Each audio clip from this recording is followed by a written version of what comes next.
மரவள்ளி கிழங்கு அல்லது ஆள்வள்ளி கிழங்குல சைனைடு இருக்குன்னு சொன்னா ஆச்சரியமா இருக்கா? ஆமாங்க, நிஜமா அதுல சைனைடு இருக்கு. ஆனா அதை சரியான முறைப்படி சமைச்சு சாப்பிட்டோம்னா அதுல இருக்கிற சைனைடு வந்து நம்மள எதுவுமே செய்யாது. ஈஸியா அதை ரிமூவ் பண்ணிடலாம்.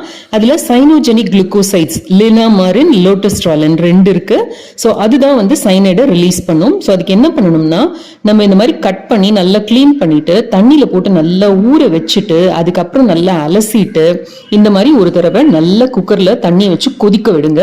நல்லா இந்த மாதிரி கொதிக்க ஆரம்பிச்சதுக்கு அப்புறமா இந்த பீசஸை மட்டும் தனியா எடுத்துட்டு அந்த தண்ணியை வடிச்சிடுங்க, கம்ப்ளீட்டா வடிச்சிடுங்க.